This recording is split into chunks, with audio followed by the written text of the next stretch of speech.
I'm Kendra, an Institute for Common Power Education ambassador and a teacher in Spokane, Washington. Here's your daily truth for June 21st. Michael Schwerner, Andrew Goodman, James Chaney, three names that everyone would come to know in the summer of 1964. To the horror of their friends and family, they became known for the worst possible reason. They were brutally killed for advocating for justice.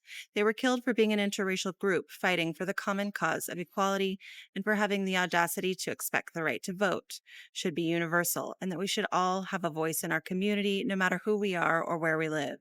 In 1964, the school year was winding down, but some students, both black and white from across the country, were not taking a summer vacation. They were answering the call for solidarity and allyship, picking up and moving to locations across the state of Mississippi for Freedom Summer. While many students were training for what they would confront in the Deep South, including possibility of death, three young men were murdered for their work for promoting equality on the first day of summer. This case was high profile for more reasons than their just cause. It was known because Andrew and Michael were white college students.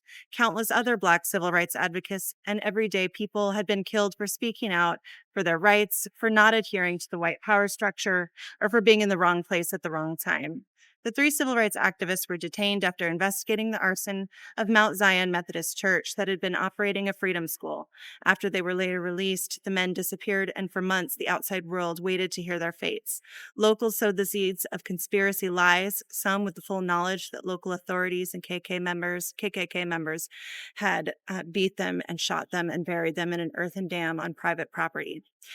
After their bodies were found, justice was never truly served for their families.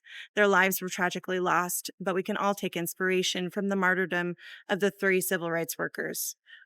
Are we willing to stand up for justice? Are we willing to work across difference and discomfort? Are we willing to work in solidarity across different cultural and linguistic barriers? Are we willing to give up free time in the summer for a freedom summer? Are we willing to take real and tangible action for a more just and inclusive America?